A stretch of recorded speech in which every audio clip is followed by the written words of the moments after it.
Hello, this is Nigel Burns. The law offices of Nigel Burns. We are in week, I'm not really sure at this stage, week 8 or 9 of quarantine, shelter in place. Hope everyone is doing well and had a nice Mother's Day.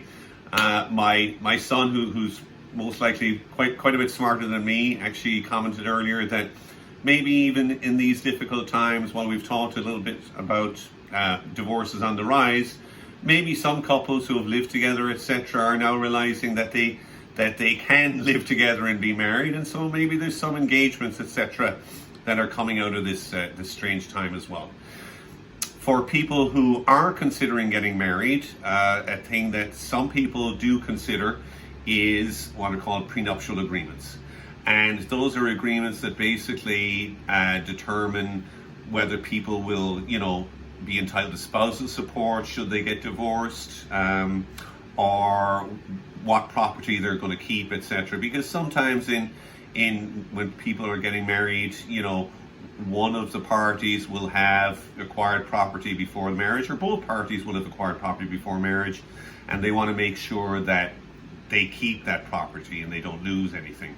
Interestingly enough, in California, while approximately half marriages end up in divorce, only 5% of couples who are getting married actually use prenuptial agreements. And it doesn't really seem to be that those couples have necessarily a higher divorce rate than other couples.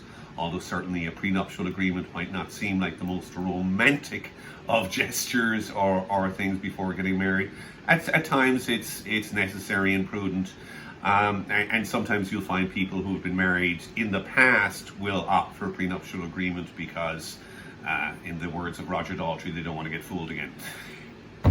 Certain things that prenuptial agreements cannot eliminate are the right to child support, etc. And so if you are considering getting married and considering a prenuptial agreement, it's important that you consult with an attorney, because there are certain things that will decide whether a prenup is valid or invalid. Including it has to be done at least complete and executed at least 7 days before the marriage, and also even the spouse who is not the one behind the prenuptial agreement but the one expected to agree to it, they're entitled to consult with an attorney as well. So again, if you are considering getting married and doing a prenuptial agreement, it's a very good idea to contact a lawyer, and hopefully it will never be an issue and that you'll have a very long and happy and successful marriage. Take care, all the best, and stay safe.